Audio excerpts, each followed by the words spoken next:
കാരണം ഞാൻ എന്ന് പറയുന്ന ഒന്നും തന്നെ എന്നിൽ നിന്നുള്ളതല്ല. ഞാൻ എന്ന് പറയുവാൻ തക്കവണ്ണം നമ്മിൽ ഒന്നും അവശേഷിക്കുന്നുമില്ല.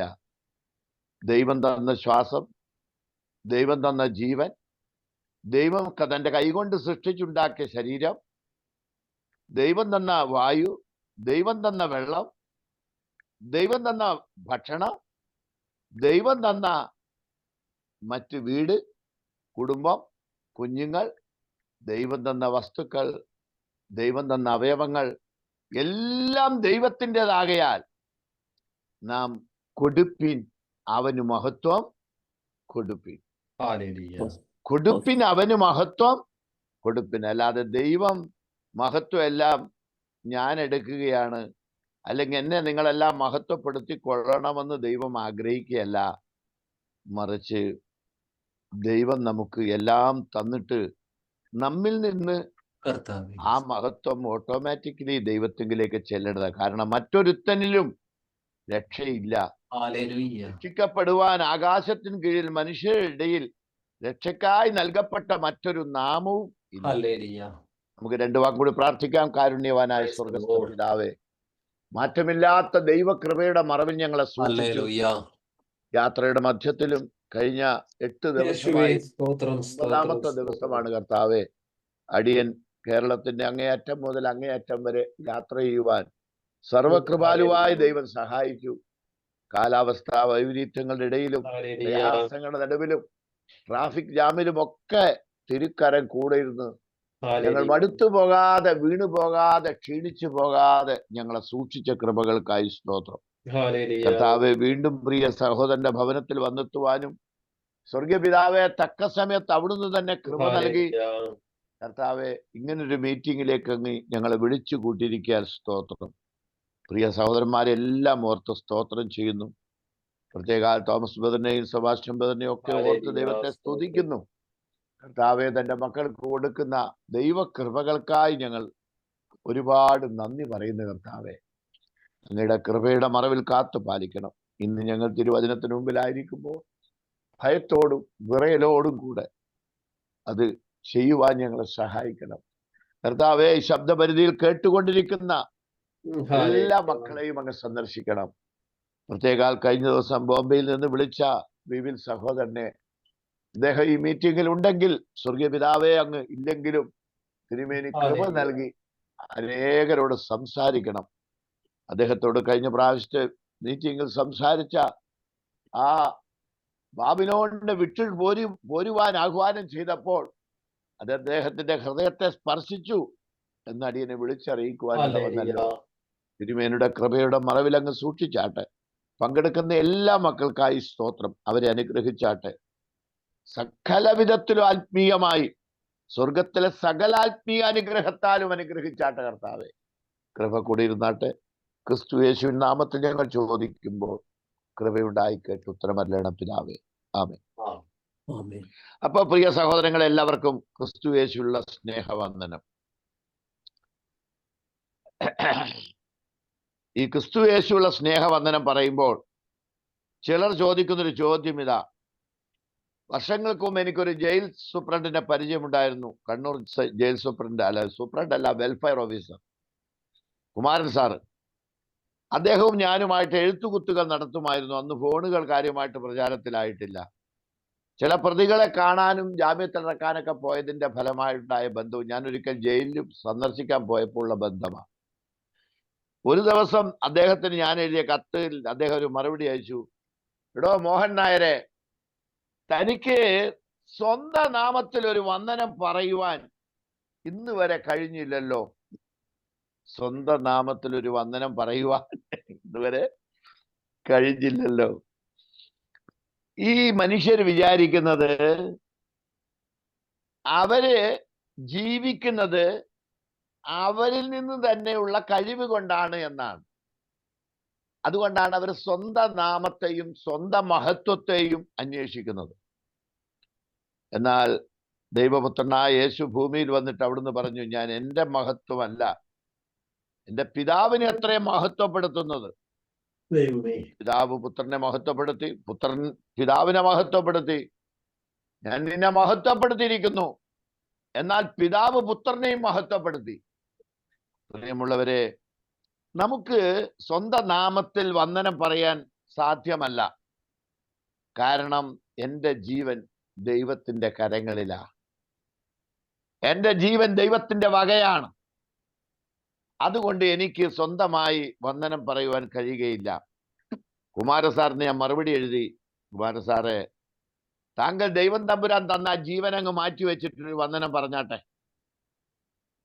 ദൈവം തന്ന ജീവനെ ആസ്വദിച്ചിട്ടാണ് താങ്കൾ പറയുന്നത്, എടോ സ്വന്തം നാമത്തിൽ വന്ദനം ചെയ്യാൻ. താങ്കൾ സ്വന്തം നാമത്തിൽ വന്ദനം ചെയ്യുമ്പോൾ താങ്കൾ ദൈവം തന്ന ആ ജീവൻ എന്ത് ചെയ്യണം? അങ്ങ് മാറ്റി വെക്കണം. എന്നിട്ട് വന്ദനം പറഞ്ഞാട്ടെ. പ്രിയമുള്ളവരെ, അതിനുശേഷം കുമാരൻ സാർ എന്നെ എനിക്ക് കത്തെഴുതിയിട്ടില്ല. സുവിശേഷത്തോട് വെറുപ്പായിരുന്നു. കാരണം അയാളെ ഭാര്യ രക്ഷിക്കപ്പെട്ടൊരു വ്യക്തിയാ. അതുകൊണ്ട് ഭയങ്കര എതിർപ്പായിരുന്നു. പക്ഷേ ഞാൻ ആ സത്യം പറഞ്ഞതിന് ശേഷം പിന്നെ അദ്ദേഹം എന്നെ കത്തെഴുതിയിട്ടില്ല, ബന്ധപ്പെട്ടിട്ടില്ല.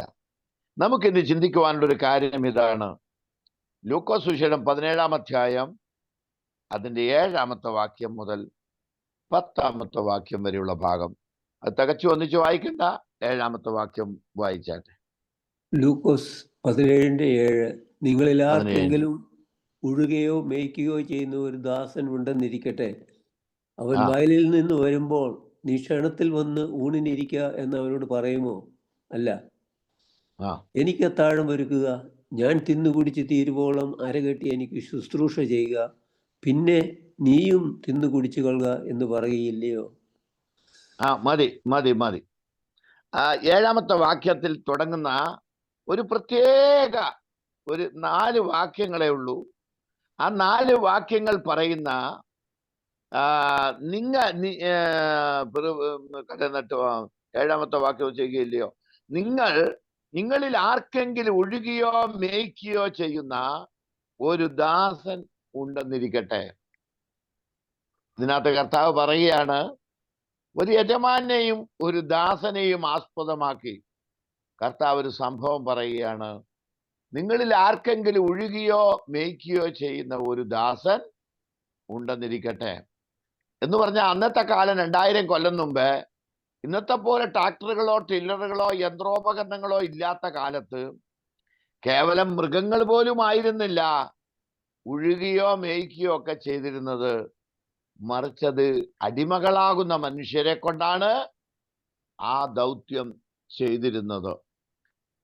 ആ ദൗത്യം നിർവഹിച്ചിരുന്നത് അടിമകളായ, ആരോഗ്യവാന്മാരായ അടിമകളായ ദാസന്മാരെ നുകത്തിന് പിണച്ച മൃഗത്തിനെയും ഉപയോഗിച്ചു വന്നിരുന്നു.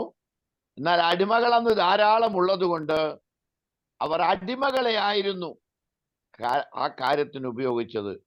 അതുകൊണ്ട് കർത്താവ് പറയുക, നിങ്ങളിൽ ആർക്കെങ്കിലും ഉഴുകിയോ മേയ്ക്കുകയോ ചെയ്യുന്ന ഒരു ദാസൻ ഉണ്ടെന്നിരിക്കട്ടെ.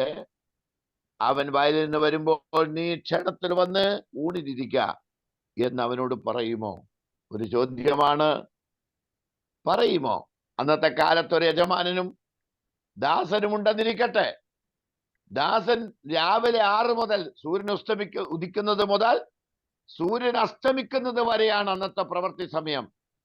ഇന്നത്തെ പോലെ 8 മണിക്കൂറോ 3 ഷിഫ്റ്റോ 8 മണിക്കൂർ പോയിട്ട് 8.5 മണിക്കൂർ എടുക്കേണ്ടി വന്നാൽ ഓവർ ടൈം ശമ്പളമോ ഓവർ ടൈമിനുള്ള ശമ്പളമോ ഒന്നുമുള്ള കാലമല്ല.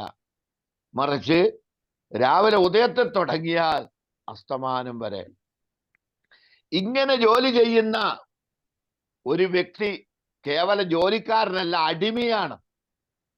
ഇന്ന് അനേകർ ഞാൻ കർത്താവിൻ്റെ ദാസനെന്നും കർത്താവിൻ്റെ ശ്രേഷ്ഠദാസനെന്നും കർത്താവിൻ്റെ അതിശ്രേഷ്ഠതയുള്ള ദാസൻ എന്നും ഒക്കെ അവകാശപ്പെട്ട് വിളിക്കുമ്പോൾ ഒരു ദാസൻ ആരാണെന്നും ഒരു ദാസൻ എങ്ങനെയുള്ളവനാണെന്നും ഒരു ദാസൻ എന്ത് അവകാശമാണ് ഒരു ദാസനുള്ളതെന്നും ഒരു ദാസനെ എങ്ങനെയാണ് യജമാനൻ ദാസനോട് പെരുമാറുന്നു എന്നും ഒക്കെ നമുക്ക് തിരുവചനത്തിൽ നിന്ന് മനസ്സിലാക്കാം. അപ്പൊ മേയ്ക്കുകയോ ഉഴുകുകയോ ചെയ്യുന്ന ഒരു ദാസൻ ഉണ്ടെന്നിരിക്കട്ടെ. അവൻ വയലിൽ നിന്ന് വരുമ്പോൾ നീ ക്ഷണത്തിൽ വന്ന് ഊണിരിക്ക എന്ന് അവനോട് പറയുമോ? ഇല്ല എന്നാണ് അതിന്റെ ഉത്തരം. ഒരു യജമാനും അന്നത്തെ കാലത്ത് ഒരു ദാസൻ തന്റെ അടിമയായ നമ്മുടെ കന്നുകാലികളില്ലേ, ഇന്ന് കന്നുകാലിക്ക് പിന്നെയും പരിഗണനയുണ്ട്. പോത്ത് ഇനിയൊക്കെ വെച്ച് ഉഴുന്ന കണ്ടില്ലേ, കാള പോത്തും ഒക്കെ. രാവിലെ മുതൽ വൈകുന്നേരം വരെ പുറത്ത് ചാട്ടവാറ് കൊണ്ട് അല്ലെ അടി കൊണ്ടാണ് ഈ സാധുമൃഗം ഉഴുതുന്നത്. ഇതേപോലെ തന്നെ മനുഷ്യൻ ഉഴുകുമ്പോൾ മനുഷ്യന്റെ പുറത്തും ഇതുപോലെ അടി കിട്ടിക്കൊണ്ടിരിക്കും.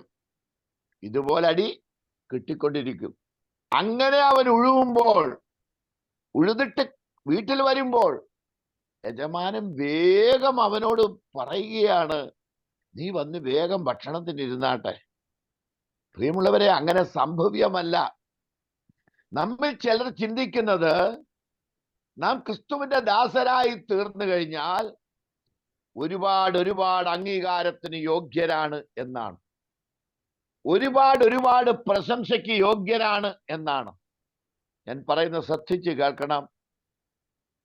അതിൽ പങ്കെടുക്കുന്നവർ ചുരുക്കം പേരാണെങ്കിലും വളരെ ശ്രദ്ധിച്ചു കേൾക്കണം. ശരിക്ക്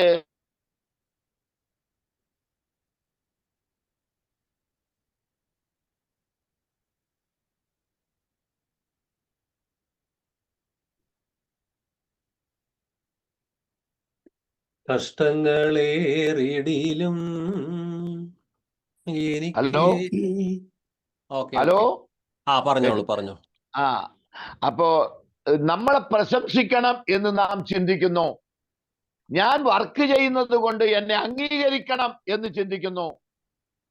ഞാൻ പ്രവർത്തിക്കുന്നത് കൊണ്ട് എന്നെ എല്ലാവരും മാനിക്കണം എന്ന് ചിന്തിക്കുന്നു.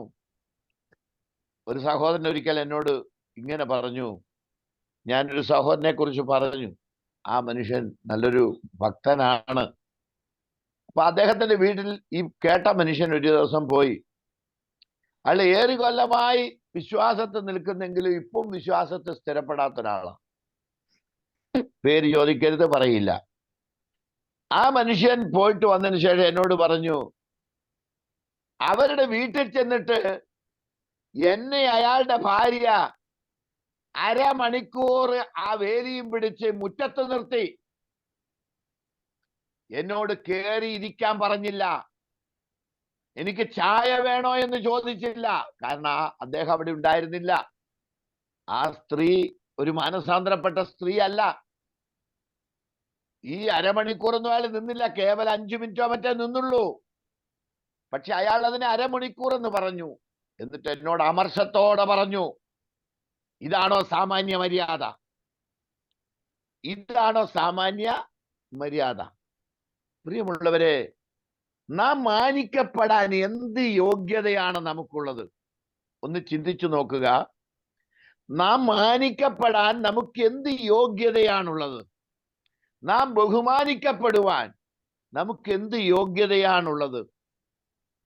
ഉഴുകുകയോ മെതിക്കുകയോ ചെയ്യുന്ന ഒരു ദാസൻ ഉണ്ടെന്നിരിക്കട്ടെ.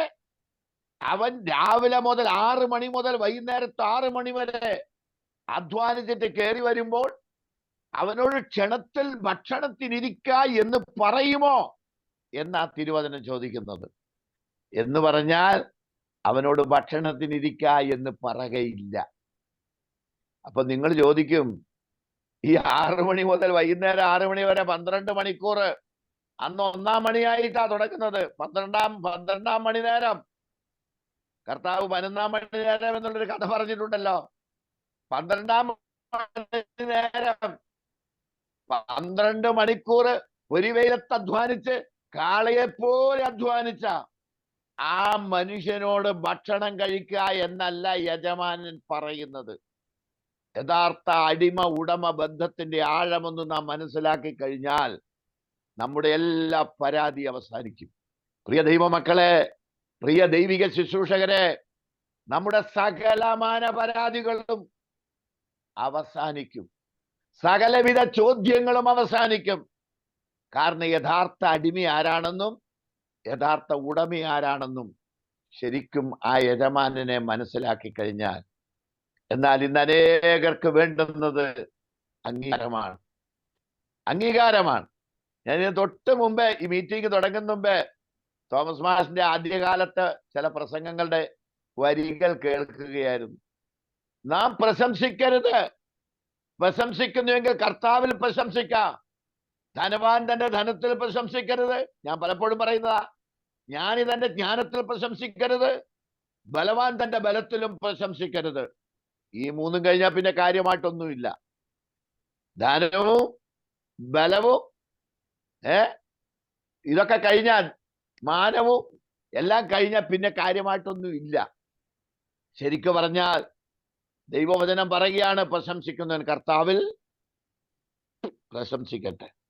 നമുക്ക് പ്രശംസിക്കാൻ ഒറ്റ ഒരുവനേ ഉള്ളൂ, അത് നമ്മുടെ ദൈവം മാത്രമാണ്. കാരണം സകലത്തിനും യോഗ്യൻ അവിടുന്ന് മാത്രമാണ്.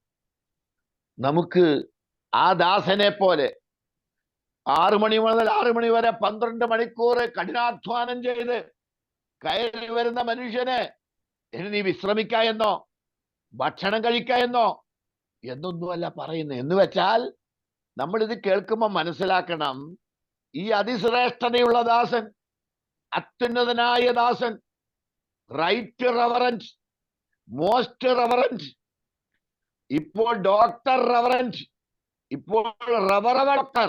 ഞാൻ ഈയിടെ കണ്ടു ഒരിടത്ത് റവറവ ഡോക്ടർ. ഏതെല്ലാം പദവികളാണ്. പാസ്റ്റർ പോട്ടെ, സുവിശേഷകൻ പോട്ടെ, അതല്ല എന്നേ പോയി. ഇപ്പോൾ ഉള്ള എന്താണെന്നറിയാമോ? ഇപ്പോൾ റൈറ്റും മോസ്റ്റും റവയും ഒക്കെയാ. ചുമ്മാ ഡോയുമാണ്. ശരിക്കും പറഞ്ഞാൽ ഇവിടെ അടുത്ത വാക്യം പറയുകയാണ്, വരുമ്പോൾ നീ ഭക്ഷണത്തിനിരിക്ക എന്ന് അവനോട് പറയുമോ? അല്ല. വാക്യം 8, എനിക്ക് അത്താഴം ഒരുക്കുക, ഞാൻ തിന്നുകുടിച്ച് തീരുവോളം അരകെട്ടി എനിക്ക് ശുശ്രൂഷ ചെയ്യുക, പിന്നെ നീ കുടിച്ചുകൊള്ളുക എന്ന് പറയുകയില്ലയോ? നോക്കൂ, 12 മണിക്കൂർ കഠിനാധ്വാനം ചെയ്തിട്ട്, വിശ്രമരഹിതമായ പൊരുവെയിലത്ത് അധ്വാനിച്ചിട്ട്, ചെളിയിലും മണ്ണിലും അധ്വാനിച്ചിട്ട് കയറി വരുന്ന മനുഷ്യനോട് ഒരല്പ വിശ്രമെങ്കിലും ചെയ്തു കൊള്ളുവാൻ ഒരു യജമാനൻ പറയുന്നില്ല. അപ്പോൾ ഒരു അടിമയുടെ സ്ഥാനം എന്താന്ന് മനസ്സിലായോ? മനസ്സിലായില്ലേ? അടുത്ത പറയുന്നത് എന്താണ്? നീ തിന്നു കുടിച്ചു കൊള്ളാനല്ല പറയുന്നത്, അരകെട്ടി എനിക്ക് ശുശ്രൂഷ ചെയ്യുക എന്ന് പറഞ്ഞാൽ, പിന്നെ 12 മണിക്കൂർ കഴിഞ്ഞതിന് ശേഷം വീട്ടിൽ വന്നിട്ട് അടുക്കളയിൽ പോയി ഭക്ഷണപാനീയങ്ങൾ ഉണ്ടാക്കി യജമാനന് ഒരുക്കി യജമാനന് വേണ്ടുന്നതെല്ലാം ചെയ്തു കൊടുത്ത് അവസാനം യജമാനനും തിന്നു കുടിച്ചതിന് ശേഷം പറയുക, ഇനി നീയും എന്ത് ചെയ്തു കൊള്ളുക? നീ ഞാൻ തിന്നു കുടിച്ച് തീരുവോളം നീ എനിക്ക് ഭക്ഷണം ഉണ്ടാക്കി തന്നിട്ട് പൊക്കോടാ എന്നല്ല പറയുന്നത്. ഞാൻ തിന്നു കുടിച്ച് തീരുവോളം നീ അരകെട്ടി എനിക്ക് ശുശ്രൂഷ ചെയ്യുക. നോക്കൂ, അപ്പോഴേക്ക് മണിക്കൂർ എത്രയായി? രാത്രി 10 മണി അല്ലെങ്കിൽ 9 മണി. നോക്കൂ, 9 മണി. അപ്പൊ 12, 3, 15 മണിക്കൂർ. അപ്പോൾ 16 മണിക്കൂർ. ഇത്രയും മണിക്കൂർ തിന്ന് കഴിഞ്ഞത് അധ്വാനിച്ച് ഒരവകാശവുമില്ലാതെ ഇരിക്കുന്ന ഒരു മൃഗസമാനം ജീവിക്കേണ്ട ഒരു മനുഷ്യനാണ് ദാസൻ.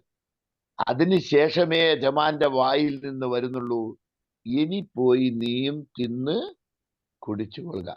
പ്രിയ ദൈവമക്കളെ, പ്രിയ ദൈവദാസന്മാരെ, കർത്താവിന്റെ വയൽ പ്രദേശത്തായിരിക്കുന്ന പ്രിയമുള്ളവരെ, നമുക്ക് അവകാശങ്ങളില്ല. നമുക്ക് മുഷ്ടി ചുരുട്ടുവാൻ സാധ്യമല്ല. ആകാശത്തെ കുത്തുന്നത് പോലെ വിപ്ലവ മുദ്രാവാക്യം വിളിക്കുവാൻ സാധ്യമല്ല. കാരണം നാം യജമാനന്റെ വകയാണ്. തിരുവചനം എന്താ പറയുന്നത്? കൊരിന്ത്യർ ലേഖനത്തിൽ, അവൻ നമ്മെ വിലയ്ക്ക് വാങ്ങിയിരിക്കുന്നു. എന്റെ വായിൽ നിന്ന് പലപ്പോഴും ആ വാക്യം മീറ്റിങ്ങിൽ പലപ്പോഴും കയറി വന്നിട്ടുണ്ട്. അവൻ നമ്മെ വിലയ്ക്ക് വാങ്ങിയിരിക്കുന്നു, നാം താന്താങ്ങൾക്കുള്ളവരല്ല എന്ന് അറിയുന്നില്ലയോ? ഇത് നാം മനസ്സിലാക്കണം. ഒരു യഥാർത്ഥ ദാസൻ ആരാണെന്ന് മനസ്സിലാക്കണം. ഒരു യഥാർത്ഥ ദാസന് അവകാശങ്ങളില്ല. ഒരു യഥാർത്ഥ ദാസന് അവൻ അടിമയാണ്.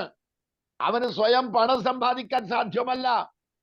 അവന് യജമാനന്റെ ഇഷ്ടം നിരന്തരം ചെയ്തു കൊള്ളുക എന്നല്ലാതെ അവന് സ്വന്തം താല്പര്യങ്ങളോ സ്വന്തം പദ്ധതികളോ സ്വന്തം ഇഷ്ടങ്ങളോ സ്വന്തം ഭവനങ്ങളോ ഒന്നുമില്ല.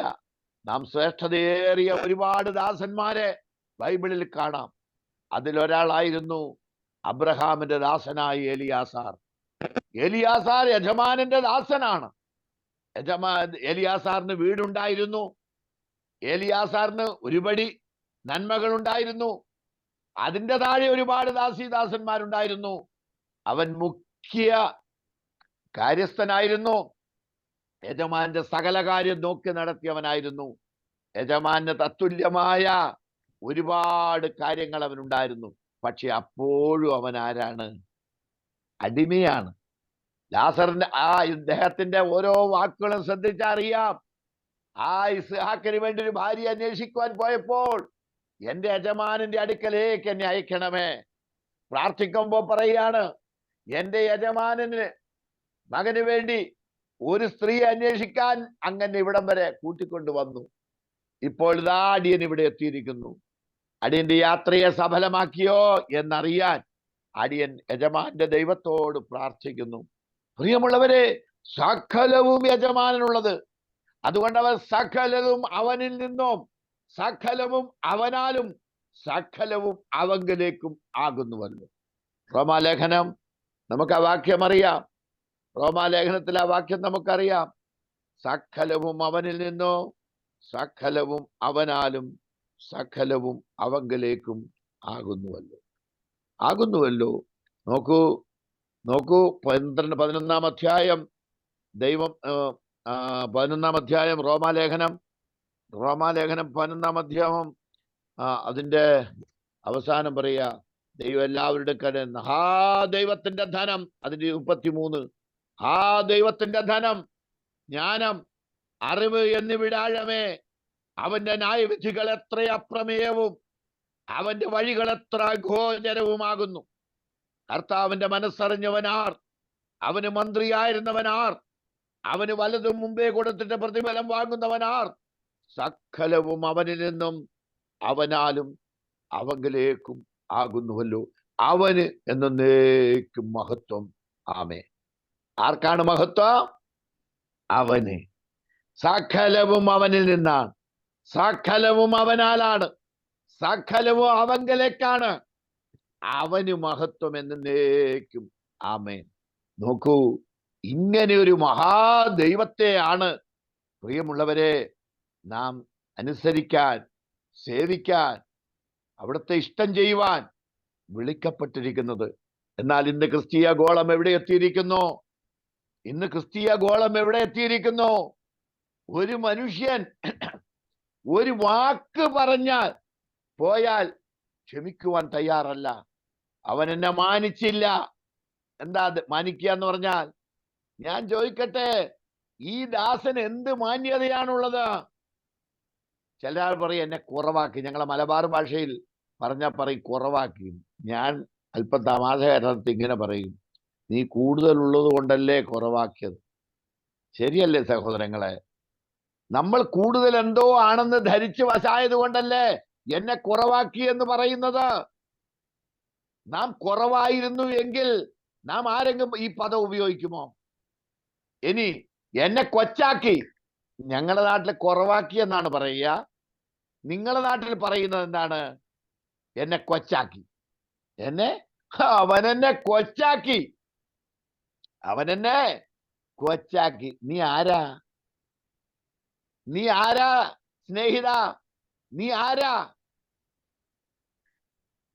ജീവിക്കുന്ന ദൈവത്തിന്റെ ശ്വാസവും വെള്ളവും അപ്പവും അനുഭവിച്ചതിന് ശേഷം, ജീവിക്കുന്ന ദൈവം നിനക്ക് ഭൂമിയെ സൃഷ്ടി തന്നതിന് ശേഷം, അവന്റെ കൈവേല കൊണ്ട് നിന്റെ അവയവങ്ങളെ ഉരുവാക്കിയെടുത്തതിന് ശേഷം, നിനക്ക് വേണ്ടി ഭൂമിയെ മുഴുവനും ഒറ്റ ദിവസം കൊണ്ട് കൃഷി നടത്തിയതിനു ശേഷം, നിനക്ക് വേണ്ടി സകല ചരാചരങ്ങളെയും, ആകാശവും ഭൂമിയും സമുദ്രങ്ങളും അവയിലെ സകല ചരാചരങ്ങളും സൃഷ്ടിച്ച് നിനക്ക് നൽകിയതിനു ശേഷം നീ പറയുകയാണ്, അവൻ എന്നെ കൊച്ചാക്കി, അവരെന്നെ ബഹുമാനിച്ചില്ല, അവരെന്നെ മാനിച്ചില്ല, അവരെന്നെ അംഗീകരിച്ചില്ല, അവരെന്നെ പരിഗണിച്ചില്ല.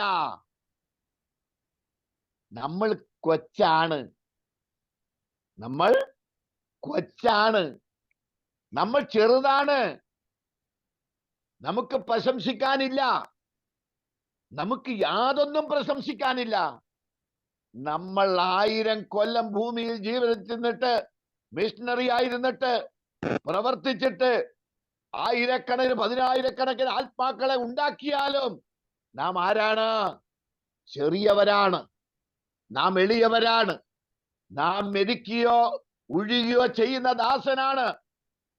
12 മണിക്കൂർ കഴിഞ്ഞതിന് ശേഷവും യജമാനന് വേണ്ടി യജമാൻ ആവശ്യപ്പെടുകയാണ്, എന്നെ അരകെട്ടി എനിക്ക് ശുശ്രൂഷ ചെയ്യുക, എനിക്ക് ഭക്ഷണം തയ്യാറാക്കുക. അതിനുശേഷം അവസാനം യജമാന്റെ ദയവിൽ നിന്ന് നീയും പോയി തിന്ന് കുടിച്ചുകൊള്ളുക, നീയും പോയി തിന്ന് കുടിച്ചുകൊള്ളുക. അല്ലാതെ നാം ആരാണ്? നമ്മൾ എന്തോ സംഭവമാണെന്നാണ് ആൾക്കാരുടെ വിചാരം. ക്രിസ്തീയ വിശ്വാസികളുടെ ഇടയിലാണ് ഇത് ഏറ്റവും കൂടുതൽ കാണുന്നത്. ഒരാളെ ഒരിക്കൽ എൻ്റെ വീട്ടിൽ ഞങ്ങൾ ഒരു മീറ്റിംഗ് നടത്തിയപ്പോൾ ഒരു ശ്രേഷ്ഠനായ ദൈവദാസൻ അവിടെ വന്ന് മീറ്റിങ്ങിൽ രണ്ട് മീറ്റിംഗ് നടത്താനുള്ള സമയമേ ഉള്ളൂ. അപ്പൊ അന്ന് പാസ്റ്റർമാർക്ക് തുല്യം ചിലരെല്ലാം അവിടെ ഉണ്ട്, 7ഓളം പേരുണ്ട്. അപ്പോൾ ചിലരൊന്നും മീറ്റിംഗ് തുടങ്ങുമ്പോൾ വന്നിരുന്നില്ല, ഈ ഉദ്ദേശിച്ച വ്യക്തിയും വന്നിരുന്നില്ല. അതുകൊണ്ട് മറ്റൊരു വ്യക്തി പ്രാർത്ഥിച്ചു തുടങ്ങി. അവസാനത്തെ പ്രാർത്ഥന, ഒരു അവസാനത്തെ പ്രാർത്ഥനയുണ്ട്, ആശീർവാദവും. ആ പ്രാർത്ഥന ഞാൻ നോക്കുമ്പോൾ 7ഓ 8ഓ വ്യക്തികൾ ഒരു ശുശ്രൂഷകന്റെ മുഖത്തുള്ള ആൾക്കാരുണ്ട്. അവരിൽ ആർക്ക് കൊടുത്താലും മറ്റൊരാൾക്ക് പരാതി വരും. ഇതറിയാവുന്നതുകൊണ്ട് ഞാൻ എന്ത് ചെയ്തു, സ്ഥല ശുശ്രൂഷകൻ എന്ന നിലയ്ക്ക് ഞാൻ തന്നെ പ്രാർത്ഥിച്ചങ്ങ് അവസാനിപ്പിച്ചേച്ചു. പക്ഷെ നിങ്ങൾക്കറിയോ, ഒരു സഹോദരൻ ഒരു ശുശ്രൂഷകൻ എന്നോട് പറഞ്ഞു, എന്നെ അവൻ മാനിച്ചില്ല, എന്നെ അവൻ, അയ്യോ, നിന്നെ മാനിക്കാനായിട്ട് നീ ആരാണ്? ആകാശത്തിന് ഇറങ്ങി വന്നാളോ? നീ ഇന്ന് വരെ ആർക്കെങ്കിലും ജീവനെ കൊടുത്തുവോ? നിങ്ങൾ ഇന്ന് വരെ ആരെയെങ്കിലും ജീവരക്ഷ കൊടുത്ത് രക്ഷിച്ചുവോ? ഭർത്താവേ, നീ ഭാര്യയെ എങ്ങനെ രക്ഷിക്കും? ഭാര്യയ്ക്ക് രക്ഷ വരുത്തുമെന്ന് എങ്ങനെ അറിയാം? ഭാര്യ സ്ത്രീയെ നീ എങ്ങനെ ഭർത്താവ് രക്ഷ വരുത്തും എങ്ങനെ അറിയാം? നമുക്കാർക്കും മറ്റൊരാൾക്ക് രക്ഷ കൊടുക്കുവാൻ കഴിവില്ല. എന്റെ അപ്പൂപ്പൻ പറയുന്നൊരു വാക്കുണ്ട്, എടാ, ഒരു എറുമ്പിന് ജീവനിടുവാൻ കഴിയാത്ത നിനക്ക് മറ്റു മനുഷ്യരെയോ ജീവജാലങ്ങളെ കൊല്ലുവാൻ എന്തർഹത? എന്ത് അർഹത? രക്ഷിക്കാൻ കഴിയാത്തവന് ശിക്ഷിക്കാനും അർഹതയില്ല. പ്രിയമുള്ളവരെ, രക്ഷിക്കാനും ശിക്ഷിക്കാനും. അതുകൊണ്ടാ കർത്താവ് പറഞ്ഞ, ദേഹത്തെ കൊല്ലുന്നവനെ ഭയപ്പെടണ്ട, ദേഹത്തെയും ദേഹിയെയും നിത്യ നരകാഗ്നി നശിപ്പിക്കുവാൻ കഴിയുന്നവനെ ഭയപ്പെടുവിൻ. ആരെയാണ് ഭയപ്പെടേണ്ടത്? അവനെയാണ് ഭയപ്പെടേണ്ടത്. എനിക്ക് അത്താഴം ഒരുക്കുക, ഞാൻ തിന്നു കുടിച്ചു തിരുവോളം അരകെട്ടി എനിക്ക് ശുശ്രൂഷ ചെയ്യുക, പിന്നെ നീയും തിന്നു കുടിച്ചുകൊള്ളുക എന്ന് പറയുകയില്ലയോ? ഇതാണ് യജമാനന്റെ സ്റ്റാൻഡ്. നിങ്ങൾക്ക് അംഗീകരിക്കാൻ താല്പര്യമുണ്ടോ? അല്ല, നിങ്ങൾ ഇന്ന് സോഷ്യലിസ്റ്റ് കമ്മ്യൂണിസ്റ്റ് വ്യവസ്ഥിതിയിൽ ഞാൻ എൻ്റെ അവകാശങ്ങൾക്ക് വേണ്ടി സമരം ചെയ്യും, നേടിയെടുക്കും. ഒരവകാശവും ഇല്ല. ദൈവം അടുത്ത നിമിഷം പറയുക, ഈ ഭൂമി ചാമ്പലായി തീരട്ടെ എന്ന് പറഞ്ഞാൽ തീർന്നു. ഈ ഭൂമി കീഴ്മേൽ മറിയട്ടെ എന്ന് പറഞ്ഞാൽ തീർന്നു. ഈ ഭൂമിയുടെ അധോഭാഗം തിളച്ചു മറിയുന്ന ആ ലാവ, ഉള്ളിന്റെ ഉള്ളിൽ തിളച്ചു മറിയുന്ന അഗ്നിപർവ്വതം പൊട്ടി വരുന്ന കണ്ടിട്ടില്ല നിങ്ങൾ? തീ നദികൾ, അത് തികച്ചും പൊട്ടി ഈ ഭൂമി ചിതറിപ്പോകട്ടെ എന്ന് ദൈവം കൽപ്പിച്ചാൽ തീർന്നു. നമ്മൾ ഒരൊറ്റ ഒന്ന് പ്രതികരിക്കാൻ പോലും കഴിയുകയില്ല. ഞാൻ കണ്ടിട്ടുണ്ട്, ജപ്പാനിലും മറ്റു രാജ്യങ്ങളിലൊക്കെ സുനാമി വരുന്ന കണ്ടിട്ടുണ്ട്. ആ സുനാമി മനുഷ്യന്റെ പ്രതീക്ഷയെല്ലാം തകർത്ത് പല പട്ടണങ്ങളെയും അങ്ങനെ തന്നെ തോണ്ടിയെടുത്ത് ചെളി വടിച്ചു കൂട്ടുന്ന പോലെ, തൂമ്പ കൊണ്ട് ചെളി വടിച്ചു കൂട്ടുന്നത് പോലെ വടിച്ചു കൂട്ടി പട്ടണത്തെ അങ്ങനെ തന്നെ സംഹാര താണ്ഡവമാടി, അങ്ങനെ തന്നെ അമ്പര ചുംബികൾ അടക്കം തകർത്ത് തരിപ്പണമാക്കി. എല്ലാ കാറുകളും, വില കൂടിയ കോടിക്കണക്കിന് വിലയുള്ള കാറുകളും അടിച്ചുരുട്ടി കൊണ്ടുപോയി തള്ളിക്കൂട്ടി. എന്നേക്കുമായി അതൊക്കെയും അവസാനിപ്പിച്ച് ഒരൊറ്റ തിരമാല 40 മീറ്റർ ഉയരത്തിലൊക്കെ പൊങ്ങി വരുമ്പോൾ പിന്നെ അവിടെ ഒന്നും അവശേഷിക്കില്ല. എന്തേ എന്തേ മനുഷ്യ നീ പ്രതികരിക്കാത്തത്? എന്തേ ആ സുനാമിയുടെ തിരമാലകളെ നീ തടഞ്ഞു നിർത്താത്തത്? എന്തേ നിനക്ക് മഹത്വമുണ്ടെങ്കിൽ പണ്ട് ഇയ്യോബിനോട് പറഞ്ഞ പോലെ നീ പണ്ടേ ജനിച്ചിരുന്നല്ലോ, നീ പണ്ടേ ഉണ്ടായിരുന്നല്ലോ, പറക, എന്നോട് ഉത്തരം പറക. ഇയ്യോബ് പറഞ്ഞെന്താ അറിയോ? കൊച്ചു കുട്ടികളെ പോലെ ഇങ്ങനെ 2 കൈ കൊണ്ടും എങ്ങനെ അടിച്ചുകൊണ്ട് വായി പൊത്തിയിട്ട് പറഞ്ഞു, ഒരിക്കൽ ഞാൻ പറഞ്ഞു പോയി, ഇനി ഞാൻ സംസാരിക്കുകയില്ല, ഞാൻ നിന്നെ കുറിച്ചൊരു കേൾവി മാത്രമേ കേട്ടിട്ടുള്ളൂ, ഇപ്പോൾ ഇതാ ഞാൻ കണ്ണാലേ നിന്നെ അനുഭവിച്ചറിയുകയാണ്, ഞാൻ ഇനി സംസാരിക്കുകയില്ല, ഞാൻ കൈകൊണ്ട് വായി പൊത്തിക്കൊള്ളുന്നു. പ്രിയ ദൈവവേദലേ, വാസ്തവമായി ഒരു ദാസനായി നീ വിളിക്കപ്പെട്ടു എങ്കിൽ സ്വതന്ത്രനാകുവാൻ കഴിയുമെങ്കിലും അവിടെ തന്നെ ഇരുന്നു കൊള്ളുക. നിങ്ങൾക്കറിയാമോ, നമ്മുടെ സ്ഥാനമൊന്നുമല്ല. ഫൊറൈക്ക ജാതിക്കാരിയായ കനാന്യ സ്ത്രീയെ യേശുവിന്റെ പിന്നാലെ കരഞ്ഞും കൊണ്ടുവന്ന സംഭവം നമുക്ക് ബൈബിളിൽ നിന്ന് കാണാം, പുതിയ നിയമത്തിൽ കാണാം. എടുക്കണ്ട, ചെറിയ സമയം കൊണ്ട് നമുക്കൊന്ന് എടുത്ത് നോക്കേണ്ട ആവശ്യമില്ല, എല്ലാവർക്കും അറിയാം. ആ സ്ത്രീയുടെ മകൾക്ക് ഭൂതോപദ്രവം കഠിനമായി എന്ന് പറഞ്ഞാൽ ഭ്രാന്തായി പോയി, പിടിച്ചു കെട്ടിയിട്ട് വന്നതാ. ആ സ്ത്രീ പിന്നാലെ വരുന്ന കണ്ടപ്പോ പത്രോസിനും ശിഷ്യന്മാർക്കും ഒരല്പ അസ്വസ്ഥത. എന്താ അസ്വസ്ഥത? നമ്മുടെ അസോസിയേഷന് ഇത് മോശമാണ്, നമ്മുടെ സംഘടനയ്ക്ക് ഇത് അപമാനകരമാണ്. കർത്താവേ, പത്രോസി നടന്നു പോയിക്കൊണ്ട് യേശുവിന് മുമ്പ് പോയി നിന്നിട്ട് പറയുക, കർത്താവേ ഇത് ശരിയല്ല, അവളെ പറഞ്ഞയക്കണമേ, നാട്ടുകാർ കണ്ട് എന്തോ പറയും. നാട്ടുകാർ അവൾ കരഞ്ഞും കൊണ്ട് നമ്മുടെ പിന്നാലെ വരികയാ, തലയെ കൈവച്ചവൾ നിലവിളിച്ചു കൊണ്ടിരിക്കുകയാണ്. കർത്താവിന്റെ വഴി തടഞ്ഞിട്ട് പത്രോസ് പറയാ, കർത്താവെ അവളെ പറഞ്ഞയക്കണമേ, നമ്മുടെ അസോസിയേഷൻ ഇത് പറ്റിയൊരു കാര്യമല്ല, ഞാൻ പറയുന്നതിന്റെ അർത്ഥം നിങ്ങൾ ഗ്രഹിച്ചു കൊള്ളുക. അങ്ങനെയൊന്നും അവിടെ എഴുതിയിട്ടില്ല, പക്ഷെ അതിന്റെ തലം അതാണ്, ആ സംഭവത്തിന്റെ തലം അതാണ്. പത്രോസ് പറഞ്ഞു, കർത്താവെ നമ്മുടെ പിന്നാലെ എത്ര നേരമായി കരഞ്ഞുകൊണ്ട് വരിക. പത്രോസിന് അമർഷം സഹിക്കാൻ പറ്റുന്നില്ല, കാരണം കർത്താവിനേക്കാളും വലിയവനായി പത്രോസ്. എന്നിട്ട് പറയുകയാണ്, അവളെ പറഞ്ഞയക്കണമേ കർത്താവ്, കാരണം ആൾക്കാരൊക്കെ കണ്ട എന്തോ പറയും, നമ്മൾ ദയവില്ലാത്തവരാണ്, കരുണയില്ലാത്തവരാന്നൊക്കെ പറയത്തില്ലയോ നാളെ തൊട്ട്? ഞങ്ങൾ പുറത്തു പോയി പറയേണ്ടതല്ലേ, ഇങ്ങനെയൊക്കെ പെരുമാറാമോ? ഇതിന് മുമ്പൊരിക്കൽ പത്രോസ് എന്ത് ചെയ്തെന്നറിയോ? അത്യുന്നതനായ ദൈവത്തിന്റെ പുത്രനാണ് നീ എന്നൊക്കെ പറഞ്ഞു.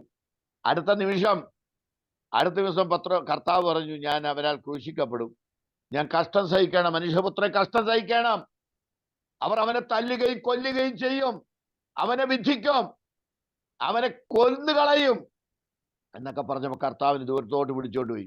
നിങ്ങൾക്ക് ആ ഡയലോഗ് ഒന്ന് ശ്രദ്ധിക്കാമോ? കർത്താവിനെ കുറച്ച് ഏതാണ്ട് കർത്താവിന് അടുത്ത പ്രായക്കാരായിരുന്നു ഇവരെല്ലാം. വിളിച്ചോണ്ട് പോയിട്ട് എന്ത് ചെയ്തു? കർത്താവ് അങ്ങനത്തെ ഈ നെഗറ്റീവായ കാര്യമൊന്നും പറയാൻ പാടില്ല, നമ്മുടെ അസോസിയേഷൻ ഇത് വളരെ മോശമാണ്. നമ്മൾ ആരാ? നമ്മള് യേശുവിൻ ശിഷ്യന്മാരെന്നൊക്കെ പറഞ്ഞ ആരാണ്?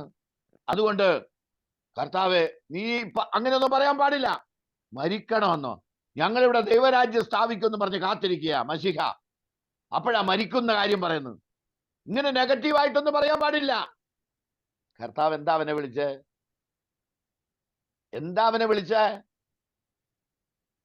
സാത്താനെ എന്നെ വിട്ടുപോ, സാത്താനെ, ലൂസിഫറെ നീ എന്നെ വിട്ടു പോ, നീ ദൈവത്തിൻ്റെതല്ല, മനുഷ്യരത്രേ കരുന്നത്.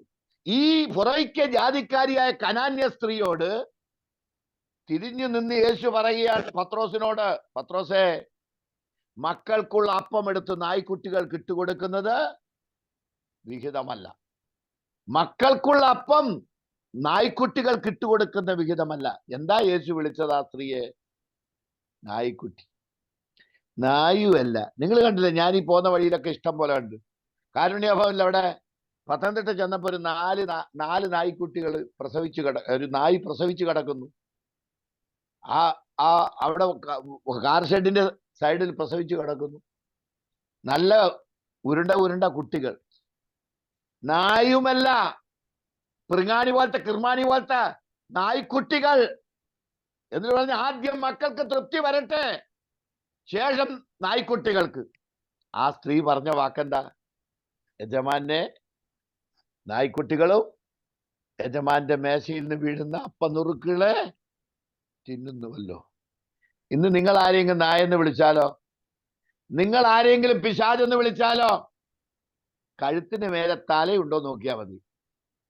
സൂക്ഷിച്ചു നിന്നിട്ടേ വിളിക്കാവൂ. കാരണം ഇന്നത്തെ ക്രിസ്തീയത എവിടെ എത്തി നിൽക്കുന്നെന്ന് അറിയാമോ? സ്വയം പ്രശംസകരുടെ സാമ്രാജ്യമായിരിക്കുകയാ. അഹന്തയും സ്വാർത്ഥതയും ഹൃദയകാഠിന്യവും സ്വയപ്രശംസകളും അധികാരമോഹങ്ങളും ദ്രവ്യാഗ്രഹവും സകലവിധമായ തിന്മകളുടെയും നിറകുടമായി ഇന്ന് അനേകർ തീർന്നിരിക്കുകയാണ്. എൻ്റെ വാക്കുകളെ നിങ്ങളെ വേദനിപ്പിക്കുന്നുവെങ്കിൽ എന്നോട് ക്ഷമിക്കണം. പ്രിയമുള്ളവരെ, അവന്റെ വചനങ്ങൾ ശക്തിമത്താണ്, അതൊട്ടും മയമുള്ളതല്ല. പത്രോസിനെ സാത്താനെ എന്നെ വിട്ട് പോ എന്ന് പറഞ്ഞപ്പോഴും പുറയ്ക്ക് ജാതിക്കാരിയായ കനാന്യ സ്ത്രീയെ, ഹാമിന്റെ സന്തതിയാണ് കനാൻ, നോഹയുടെ നഗ്നത കണ്ട് വെളിയിൽ പോയി പറഞ്ഞ അവനെ കുറിച്ച് ഹാമിനിയല്ല ശപിച്ചത്, ഹാമിന്റെ സന്തതി പരമ്പരകളെയാ ശപിച്ചത്. കനാൻ ശപിക്കപ്പെട്ടവൻ എന്നത്രേ നോഹ പറഞ്ഞത്. നോക്കുക, ആ ശപിക്കപ്പെട്ട സന്തതിയിൽപ്പെട്ട ആ പുറയ്ക്ക് ജാതിക്കാരിയായ കനാന്യ സ്ത്രീയോട് യേശു പറഞ്ഞു, നായ്ക്കുട്ടിയാണ് നീ, നായാണ് നീയാണ്. ആരാണ്? ഒരു നായ് വർഗത്തിൽപ്പെട്ടതാണ്. പ്രിയമുള്ളവരെ, ഇതാ ഞാൻ പറഞ്ഞത്. നമുക്ക് യാതൊരു അവകാശത്തിനും അർഹതയില്ല. നീ 80 or 100 വർഷക്കാലം ജീവിച്ചിരുന്നിട്ട് നീ എന്തെങ്കിലും സുവിശേഷത്തിന്റെ കാര്യത്തെ ചെയ്തെടുത്താൽ, അനേകർക്ക് വേണ്ടി എന്തെങ്കിലും ചില കാര്യങ്ങൾ ചെയ്തെടുത്തിട്ടുണ്ടെങ്കിൽ അതിന് ജീവൻ തന്നത് ദൈവമാണ്, വെള്ളം തന്നത് ദൈവമാണ്. നോക്കൂ, നീ ടെക്നോളജി ലാബിൽ പോയി ഹൈഡ്രജനും ഓക്സിജനും സംയോജിപ്പിച്ചിട്ട് വെള്ളം ഉണ്ടാക്കി കുടിക്കുകയായിരുന്നോ? അതിനും ഹൈഡ്രജനും ഓക്സിജനും എടുക്കണ്ടേ? അതിനെത്ര ചെലവാ? ഒന്നുമല്ല. നമ്മൾ പറയും, ഞാൻ കുപ്പിവെള്ളം വാങ്ങി കടയിൽ നിന്ന് 20 രൂപയ്ക്ക്. 20 രൂപയ്ക്ക് കടയിൽ നിന്ന് കുപ്പിവെള്ളം വേണമെങ്കിലേ ദൈവം തമ്പുരാൻ ഈ ഭൂമിയിൽ വെള്ളം സൃഷ്ടിക്കണം. നീ 20 രൂപ കൊടുത്തു, ശരി, പക്ഷെ ഇതിന്റെ ഉൽപ്പത്തി ദൈവത്തിന്റെ കയ്യിലാ. അതുകൊണ്ട് ഈ വെള്ളം തന്നതും ദൈവമാ, വായു തന്നതും ദൈവമാ. വായുവിന്റെ വില അറിയണമെങ്കിൽ ഓക്സിജൻ ട്യൂബിന്റെ മുമ്പിൽ ആശുപത്രിയിൽ പോയി 2 ആഴ്ച കിടക്കും. അപ്പോഴറിയാം എത്രയാ വായുവിന്റെ വിലയെന്ന് അറിയാം. പ്രിയമുള്ളവർ, ഇതൊന്നും നാം ഉണ്ടാക്കിയെടുത്തതല്ല. ഈ അണ്ടകടാഹത്തിൽ സർവശക്തനായ ദൈവം മനുഷ്യവർഗത്തിന് വേണ്ടി ഇതൊക്കെ ക്രമീകരിച്ചതാണ്. ഇത് നീയും ഞാനും അനുഭവിച്ചു കൊണ്ടിരിക്കുകയാ. എന്നിട്ട് പ്രശംസിക്കുക. അതുകൊണ്ടാ കർത്താവ് പറഞ്ഞ, പ്രശംസിക്കുന്നവൻ കർത്താവിൽ പ്രശംസിക്കട്ടെ. ജ്ഞാനി ജ്ഞാനത്തിലോ, ബലവാൻ തന്റെ ബലത്തിലോ, ധനവാൻ തന്റെ ധനത്തിലോ പ്രശംസിക്കരുത്. സകലവും അവനിൽ നിന്നും അവനാലും അവങ്കിലേക്കുമാകുന്നുവല്ലോ. അടുത്ത വാക്യം, 9ാമത്തെ ശുശ്രൂഷിക പിന്നെ വന്ന് നീ തിന്നു കുടിച്ചു എന്ന് പറയുകയില്ലയോ? തന്നോട് കൽപ്പിച്ചത് ദാസൻ ചെയ്തത് കൊണ്ട്. വാക്യം 9, എന്നോട് കൽപ്പിച്ചത് ദാസൻ ചെയ്തത് കൊണ്ട് അവന് നന്ദി പറയുമോ? നിർത്തൂ. അവന് നന്ദി പറയുമോ? നിങ്ങൾ പറയൂ, ഉത്തരം പറയൂ, യെസ് ഓർ നോ. തന്നോട് കൽപ്പിച്ചത് ദാസൻ ചെയ്തത് കൊണ്ട് ദാസൻ താങ്ക്സ് അല്ലെങ്കിൽ താങ്ക് യു, നിങ്ങൾക്ക് നന്ദി എന്ന് പറയുമോ? ഇല്ല. ഒരു അടിമയോട് ഒരു യജമാനൻ നന്ദി പറയാറില്ല. അമേരിക്കൻ സംസ്കാരത്തിലും യൂറോപ്യൻ സംസ്കാരത്തിലും പാശ്ചാത്യ സംസ്കാരത്തിലും ഒരു ദിവസം ചുരുങ്ങിയത് 1000 നന്ദി അങ്ങ് thank you thank you thank you, വേണ്ടുന്നതിനും വേണ്ടാത്തതിനും എല്ലാം thank you thank you thank you പറയും. മലയാളിയോ ഒരിക്കലും നന്ദി പറയേയില്ല. മലയാളി നന്ദി പറയാന്ന് പറഞ്ഞാൽ ഭയങ്കര ബുദ്ധിമുട്ടാ. ആ പദത്തിന്റെ പ്രത്യേകതയാണെന്ന് എനിക്കറിയില്ല. എന്നാൽ ഇംഗ്ലീഷ് പദമായ താങ്ക് യു എങ്കിലും പറഞ്ഞേക്കാം. ആരെങ്കിലും ഒരു ഉപകാരം ചെയ്ത താങ്ക് യു പറഞ്ഞോളൂ, വളരെ നല്ലതാ. സായിപ്പിൻ്റെതാണെങ്കിലും നമ്മുടെ നന്ദി എന്ന് പറയാൻ ലേശം എന്തോ ഒരു ബുദ്ധിമുട്ട് പോലെയാ. പക്ഷെ താങ്ക് യു എങ്കിലും പറഞ്ഞോളൂ. ഞാൻ പറയട്ടെ, ഇവിടെ ചോദിക്കുകയാണ്, തന്നോട് കൽപ്പിച്ചത് ഈ ദാസൻ ചെയ്തത് കൊണ്ട് യജമാനൻ അവന് നന്ദി പറയുമോ? ഇല്ല എന്നാണ് അതിന്റെ ഉത്തരം. ഇല്ല. അപ്പൊ നിങ്ങൾ ന്യായമായി എന്നോട് ചോദിക്കുക, അല്ല സഹോദര, അല്ല മോഹൻ ബദറെ, ഇയാൾ എന്ത് മനുഷ്യനാ? ഇയാള് 12 മണിക്കൂർ നേരത്തെ പണിയെടുപ്പിച്ചു. ഇപ്പൊ വീട്ടിൽ മറ്റ് 3-4 മണിക്കൂർ നേരം പണിയെടുപ്പിച്ചു. ഭക്ഷണം പാകം ചെയ്ത് യജമാനെ ചൂടുവെള്ളം ഉണ്ടാക്കി കുളിപ്പിച്ച് അനത്തി അവനെ ശുശ്രൂഷിച്ച് തീറ്റയും മുമ്പിൽ വിളമ്പി കൊടുത്തു, തീറ്റിച്ചു. അപ്പൊ 12, 4, 16 മണിക്കൂർ. 16 മണിക്കൂർ അധ്വാനിച്ചിട്ട് എന്നിട്ട് പോലും ഒരു നന്ദി വാക്ക് പറഞ്ഞില്ല. ഒരു നന്ദി വാക്ക് പറഞ്ഞില്ല. പ്രിയ ദൈവവൈതലേ, പ്രിയമുള്ളവരെ, ദൈവത്തിന് നമ്മളോട് നന്ദി പറയേണ്ട ആവശ്യമില്ല. ദൈവത്തിന് നമ്മളോട് നന്ദി പറയേണ്ട ആവശ്യം ഇല്ല. കാരണം എന്താണ് കാരണം? സകലവും അവനിൽ നിന്നും, സകലവും അവനാലും, സകലവും അവങ്കലേക്കും ആകുന്നുവല്ലോ. ഈ ഒരു വാക്കിന്റെ ആഴം പോകുന്ന പോക്ക് കണ്ടോ നിങ്ങൾ? അവന് മന്ത്രിയായിരുന്നവൻ ആര്? അവന് ഉപദേഷ്ടാവായിരുന്നവൻ ആര്? അവന് വല്ലവും മുമ്പേ കൊടുത്തിട്ട് തിരിച്ചു വാങ്ങിയവൻ ആര്? ആരും കൊണ്ടോ? ഉണ്ടെങ്കിൽ പറയൂ. ഞാനും പലപ്പോഴും പറയാറുണ്ട്, ഈ മനുഷ്യൻ എന്ന് പറഞ്ഞാൽ, മനുഷ്യൻ എന്ന് പറഞ്ഞാൽ, തോമസ് മാഷ് എന്നോട് പറഞ്ഞു, ക്ഷീണമാണെങ്കിൽ ചെറിയ സമയം സംസാരിച്ചാൽ മതി. തോമസ് മാഷെ, ഈ ജീവൻ തമ്പുരാൻ തന്ന ദൈവം തമ്പുരാൻ എന്നെ വീണ്ടെടുത്തതിന് ശേഷം ഈ പകുതി ശരീരം എന്ന് മരിച്ച് ശ്വാസം നിലയ്ക്കുന്നുവോ, എൻ്റെ നാവ് എന്ന് നിശ്ചലമായി തീരുന്നുവോ, അന്ന് വരെ എൻ്റെ ഈ യജമാനെ കുറിച്ച് എത്ര പറഞ്ഞാലും ഞാൻ മതി വരികയില്ല. എനിക്ക് മതി വരികയില്ല. നിങ്ങളോ അന്ധകാരത്തിൽ തന്റെ അത്ഭുത പ്രകാശത്തിലേക്ക് നിങ്ങളെ വിളിച്ചവന്റെ സൽഗുണങ്ങളെ ഘോഷിപ്പാൻ തക്കവണ്ണം തിരഞ്ഞെടുക്കപ്പെട്ട ജാതിയും രാജകീയ പുരോഹിത വർഗവും വിശുദ്ധ വംശവും സ്വന്തം ജനവും ആകുന്നു. മുമ്പേ നിങ്ങൾ ജനമല്ലാത്തവർ, ഇപ്പോഴോ ദൈവത്തിന്റെ ജനം. മുമ്പേ കരുണ ലഭിക്കാത്തവർ, ഇപ്പോഴോ കരുണ ലഭിച്ചവർ തന്നെ. എന്നിട്ട് ചോദിക്കുകയാണ്, ആ യജമാൻ അവന് നന്ദി പറയുമോ? ഇവിടുത്തെ യജമാനൻ മറ്റാരുമല്ല, നമ്മുടെ ദൈവം തന്നെയാണ്. ദൈവം നമുക്ക് നന്ദി പറയേണ്ട ആവശ്യമില്ല. നിങ്ങൾക്ക് ഞാൻ എൻ്റെ ജീവിതത്തിൽ അനുഭവിച്ച ഒരുപടി കാര്യങ്ങളുണ്ട്, പറയുവാൻ നേരമില്ലെന്നറിയാം. പറഞ്ഞു തുടങ്ങുമ്പോൾ പെട്ടെന്ന് സമയം ഓടിപ്പോകുകയാണ്. ഒരിക്കൽ വയനാട്ടിൽ മീറ്റിങ്ങിന് പോയി. ഞാനത് പറഞ്ഞിട്ടുണ്ടോ എന്നറിയില്ല, പറഞ്ഞിട്ടുണ്ടെങ്കിൽ ക്ഷമിക്കണം. 3 ദിവസത്തെ ഉപവാസ പ്രാർത്ഥന, 6 മീറ്റിംഗ്. ആ മീറ്റിംഗ് കഴിയുമ്പോഴേക്കും അമ്പലവയലിൽ നിന്നൊരു സഹോദരങ്ങൾ 3-4 പേര് വന്നിട്ട് പറഞ്ഞു, ഞങ്ങളെ ഒന്ന് സഹായിക്കണം, വൈകുന്നേരം ഞങ്ങളൊരു മീറ്റിംഗ് ക്രമീകരിച്ചിട്ട് വരണം. ഞാൻ ടാക്സി വണ്ടിയിൽ എന്നെ കൂട്ടിക്കൊണ്ടു പോയതാ ഒരു ഡ്രൈവർ. ഈ 6 മീറ്റിംഗ് കഴിയുമ്പോൾ 6, 12 മണിക്കൂർ ഞാൻ സംസാരിച്ചു കഴിഞ്ഞു. എൻ്റെ തൊണ്ടയും എൻ്റെ നാവും ഒന്നും അനക്കുവാൻ കഴിയുന്നില്ല. എനിക്ക് വിശ്രമമില്ല. ഞാൻ കൗൺസിലിംഗ്, അനേകരെ അമ്മമാര് വരും, കൊച്ചുങ്ങൾ വരും, വിദ്യാർത്ഥികൾ വരും, സഹോദരങ്ങൾ വരും, ഇവരോടൊക്കെ സംസാരിക്കും. അവസാനം 7ാമത്തെ മീറ്റിങ്ങിന് അമ്പലവയലിൽ പോയി. ഞാൻ നോ പറഞ്ഞില്ല. 1.5 മണിക്കൂർ അവിടെയും സംസാരിച്ചു. ലാസ്റ്റ് അവിടുന്ന് ഒരു 11-11:30 ആയപ്പോൾ അവിടുന്ന് യാത്ര തിരിച്ചു ആ ടാക്സി വണ്ടിയിൽ. ഇന്നത്തെ പോലെ കാറൊന്നും ഇല്ല, ഒരു ടാക്സി ജീപ്പാ. അവിടുന്ന് ഇറങ്ങി പോരുമ്പോൾ ഞാൻ ഇങ്ങനെ ചിന്തിച്ചു, വയനാട്ടിൽ ചുരം ഇറങ്ങി പോരുമ്പോൾ കട്ടറും കുഴിയും പിടിച്ചിരിക്കുന്ന റോഡ്, ഇരിക്കുവാൻ പോലും കഴിയാൻ എൻ്റെ ശരീരം വളരെ ടയർഡായിരിക്കുന്നു. അവസാനം ഞാൻ ഇങ്ങനെ ചിന്തിച്ചു, പിറ്റേന്ന് ഞായറാഴ്ച സഹോദരന്മാരെന്തെങ്കിലും സംസാരിക്കട്ടെ, ഞാനൊന്നും സംസാരിക്കുന്നില്ല, ഞാൻ കിടന്നുറങ്ങിയേക്കാം. രാവിലെ 8 മണിയായപ്പോഴേക്ക് എനിക്ക് ഉറങ്ങാൻ കഴിയുന്നില്ല. നേരം വെളുപ്പാൻ കാലയാ വന്നത്. 8 മണിയായപ്പോൾ എൻ്റെ ഉള്ളിൽ കിടന്ന് പിടയ്ക്കുവാൻ തുടങ്ങി. സഭാരാധന നടക്കേണ്ടതാണ്. ഞാൻ മെല്ലെ മുഖം കഴുകി എഴുന്നേറ്റു. അന്നത്തെ മീറ്റിങ്ങിന് പോയി ഇന്ന് ആരെങ്കിലും സഹോദരന്മാർ സംസാരിക്കട്ടെ എന്ന് വിചാരിച്ചു. പക്ഷെ അന്നും ദൈവാത്മാവിന്റെ മേൽ വന്നു. 1.5 മണിക്കൂർ വീണ്ടും സംസാരിച്ചു. അപ്പൊ 6 മീറ്റിംഗ് കഴിഞ്ഞ് 7ാമത്തെ മീറ്റിംഗ് കഴിഞ്ഞ് 8ാമത്തെ മീറ്റിംഗ് ആയി. അപ്പോഴേക്കും ഞാൻ മരിച്ചു വീഴുമെന്ന അവസ്ഥയിലായി. ഭാര്യയോട് ഞാൻ പറഞ്ഞു, ഞാനൊന്ന് കിടന്നോട്ടെ, ഇനി എന്നെ വിളിക്കരുത്, ശല്യം ചെയ്യരുത്. ഈ 8 മീറ്റിംഗ് കഴിഞ്ഞപ്പോഴേക്ക് എന്റെ ശരീരം മൊത്തം ഉടഞ്ഞുപോയി, തൊണ്ട അനക്കാൻ കഴിയുന്നില്ല. ഞാൻ കമന്ന് കട്ടിലേക്കൊന്ന് കിടന്നത് 5 മിനിറ്റ് കഴിഞ്ഞപ്പം 5 ആള് കയറി വരിക. അപ്പൊ തങ്കമണി പറഞ്ഞു, സാധാരണ പാസ്റ്റർമാരെ ഭാര്യയെ പോലെ അല്ല എന്റെ ഭാര്യ.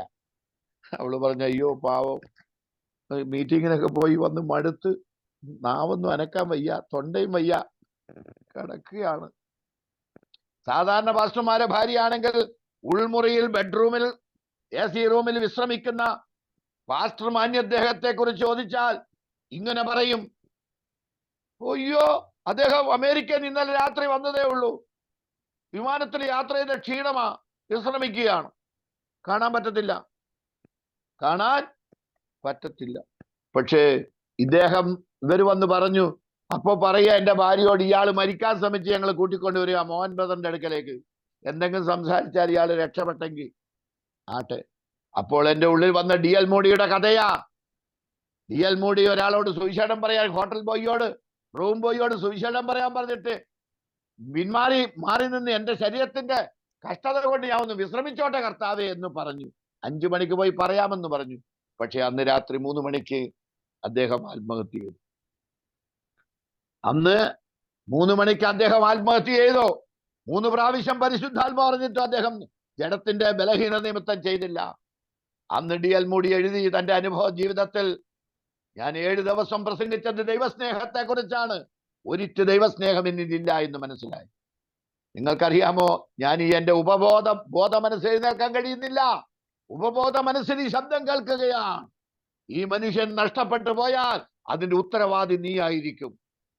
നീ എന്റെ ദാസനാണെങ്കിൽ ഈ ഉഴുകിയോ മെതിക്കുകയോ ചെയ്യുന്ന ദാസനെ പോലെ നീ എഴുന്നേറ്റേ മതിയാകും.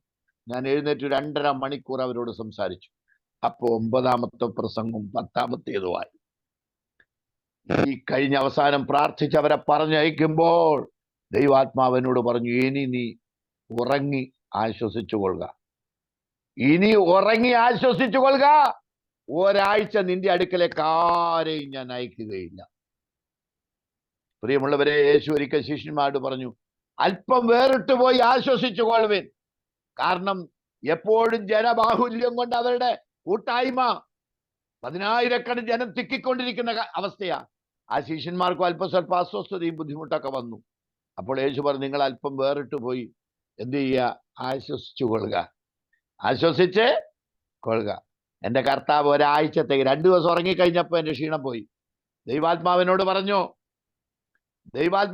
പറഞ്ഞു, നീ ഒരാഴ്ച ഉറങ്ങി ആശ്വസിച്ചോളൂ, ഞാൻ ആരെയും അങ്ങോട്ട് വിടുകയില്ല. 2 ദിവസം കഴിഞ്ഞപ്പോൾ ഞാൻ പറഞ്ഞു, കർത്താവ് ആരെയും വിട്ടാട്ടെ. പറഞ്ഞു, ഇല്ല, ഞാൻ ഉവ്വെന്ന് പറഞ്ഞാൽ ഉവ്വെന്ന് തന്നെയാ, ഇനി വിടത്തില്ല.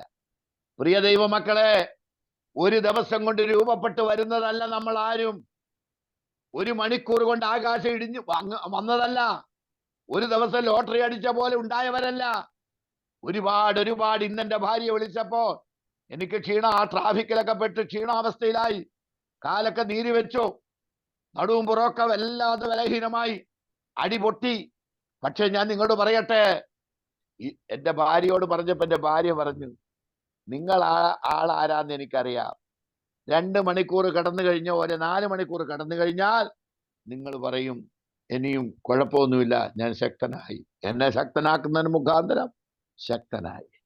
പ്രിയ ദൈവമക്കളെ, നാം നമുക്കുള്ളവരല്ല.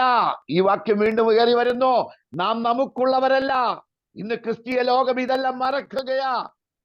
നമ്മെ വിലയ്ക്ക് വാങ്ങിയിരിക്കുന്നു. എല്ലാവർക്കും വേണ്ടി ഒരുവൻ മരിച്ചിരിക്കെ ഇനി ജീവിച്ചിരിക്കുന്നവർ തങ്ങൾക്കായിട്ടല്ല, തങ്ങൾക്ക് വേണ്ടി മരിച്ചടക്കപ്പെട്ട് ഉയർത്തെഴുന്നേറ്റവനായിട്ട്. ഭാര്യയുടെ കാര്യവും മക്കളുടെ കാര്യവും കുടുംബത്തിന്റെ കാര്യവും ബന്ധുക്കളുടെ കാര്യവും നാട്ടുകാരുടെ കാര്യവും വീട്ടുകാരുടെ കാര്യവും സ്വന്തം ജഡത്തിന്റെ കാര്യവും എല്ലാം നടത്തിയതിന് ശേഷമാണ് ഇന്ന് പലരും കർത്താവിന്റെ വേല ചെയ്യുന്നത്. എന്നാൽ കർത്താവ് നമ്മെ വിളിച്ചിരിക്കുന്നത് സ്വന്തം കാര്യാദികൾക്കല്ല. 10 പ്രസംഗത്തിന് തുല്യം കഴിഞ്ഞ് അത്ര ടയർഡായി പോയ എന്നെ അവസാനം ആത്മഹത്യ ചെയ്യാൻ ശ്രമിച്ച മനുഷ്യൻ മുട്ടിന്മേൽ വീണ കട്ടിലിന്റെ ചോട്ടിൽ മുട്ടുകുത്തിയിട്ട് പറഞ്ഞു, സഹോദര, ഇനി ഞാൻ മരിക്കയില്ല, ആത്മഹത്യ ചെയ്യില്ല, ഞാൻ യേശുവിനായി ജീവിച്ചു കൊള്ളാം. പ്രിയമുള്ളവരെ, ലാസ്റ്റ് വാക്യം എന്താണ്? 9-10. അവനോട് കൽപ്പിച്ച ദാസൻ ചെയ്തുകൊണ്ട് അവന് നന്ദി പറയുമോ? നമുക്ക് ദൈവം നന്ദി പറയേണ്ട ആവശ്യമില്ല. ആരും നമുക്ക് നന്ദി പറയേണ്ട. നമ്മൾ ഒരായുഷ്കാലം മുഴുവനും എത്ര കാര്യം ചെയ്താലും, എത്ര നന്മ ചെയ്താലും, എത്ര രോഗികളെ ശുശ്രൂഷിച്ചാലും, എത്ര പ്രസംഗിച്ചാലും, എത്ര സ്നേഹിച്ചാലും, എത്ര സഹായിച്ചാലും ആരും നമുക്ക് നന്ദി പറയാൻ കടപ്പെട്ടിട്ടില്ല. കാരണം എന്താ? നാം അടുത്ത വാക്യം, 10-ാമത്തെ വാക്യം വായിച്ചാൽ സെബാസ്റ്റ്യൻ സാർ. അവണ്ണം നിങ്ങളോട് കൽപ്പിച്ചതൊക്കെയും ചെയ്ത ശേഷം ഞങ്ങൾ പ്രയോജനമില്ലാത്ത ദാസന്മാർ ചെയ്യേണ്ടതേ ചെയ്തിട്ടുള്ളൂ എന്ന് നിങ്ങളും പറവീൻ. എത്ര പ്രാവശ്യം നാം ഇത് വായിച്ചു പോയിട്ടുണ്ട്. അവണ്ണം നിങ്ങളും, ഇതുപോലെ നിങ്ങളും എന്ത് ചെയ്യാ? നിങ്ങളോട് കൽപ്പിച്ചതൊക്കെയും ചെയ്ത ശേഷം ഞങ്ങൾ പ്രയോജനമില്ലാത്ത ദാസന്മാർ, അപ്രയോജനദാസന്മാർ. നോക്കൂ, ഇന്ന് അനേകർ അവകാശപ്പെടുന്ന എന്താണ്? ഞങ്ങൾ എന്തോ ഒരു സംഭവമാണ്. ഞങ്ങൾ 100 പേരെ സ്നാനപ്പെടുത്തി, 1000 പേരെ സ്നാനപ്പെടുത്തി. ചിലർ പറഞ്ഞു ഞങ്ങൾ കുറെ പേർക്ക് അഭിഷേകം കൊടുത്തു, ഞങ്ങൾ ഒരുപാട് പേർക്ക് അഭിഷേകം കൊടുത്തു. നിനക്ക് വേണോ? എങ്കിൽ സ്തോത്രം പറഞ്ഞുകൊണ്ടിരിക്കെ. ഇതല്ല പ്രിയമുള്ളവരെ, ഇതൊന്നും നമ്മൾ ചെയ്തതല്ല. ഇതൊന്നും നമ്മളല്ല ചെയ്യുന്നത്. നിങ്ങളെ ഉപദ്രവിക്കുന്നവൻ എന്നെ ഉപദ്രവിക്കുന്നു. എന്റെ വചനം കേൾക്കുന്നവൻ സ്വർഗത്തിലെ ദൈവത്തിന്റെ വചനമാ കേൾക്കുന്നത്. നിങ്ങളെ തല്ലുന്നവൻ എന്നെയാ തല്ലുന്നത്. നിങ്ങളെ ഉപദ്രവിക്കാൻ എന്റെ കൺമണിയെയാണ് ഉപദ്രവിക്കുന്നത്. സത്യത്തിൽ നിങ്ങളെ സ്നേഹിക്കുമ്പോൾ എന്റെ പിതാവിനെയാണ് സ്നേഹിക്കുന്നത്. സത്യത്തിൽ നമ്മൾ ചെയ്യുന്നതെല്ലാം നമ്മിൽ കൂടി ആരാണ് ചെയ്യുന്നത്? ആരാണ് ചെയ്യുന്നത്? ഞാനൊരിക്കൽ ഒരു സംഗതി വായിച്ചു. ഒരിക്കൽ ഒരു ദൈവദാസനെ കൊണ്ടുപോകുന്ന ഒരു ഡ്രൈവർ, നല്ല ദൈവവചന പരിജ്ഞാനമൊക്കെ ഉള്ള സഹോദരനാണ്. പക്ഷെ ദൈവദാസനെ മീറ്റിംഗ് സ്ഥലത്ത് വിട്ടേച്ച് അദ്ദേഹം ദൂരത്തേക്ക് കാറ് മാറ്റിവെച്ച് അവിടെ ഇരിക്കുകയാണ്. അപ്പൊ കാറിന് എന്തോ ഒരു ചെറിയ മെക്കാനിക് പണിയുണ്ടായിരുന്നു. അപ്പൊ ചാക്കെടുത്ത് അടിയിൽ വിരിച്ച് ഇദ്ദേഹം കാറിന്റെ അടിയിൽ കടന്ന് ടൂൾസുകളൊക്കെ എടുത്ത് ചാക്കിൽ നിരത്തി ഇദ്ദേഹം അതിലെ ചില നട്ടുകൾ അയഞ്ഞു പോയത് മുറുക്കുകയാണ്. അപ്പൊ ഒരു വലിയ നെട്ടിനെ വലിയ സ്പാനർ കൊണ്ട് അദ്ദേഹം തിരിച്ചു കൊണ്ടിരിക്കുകയാണ്.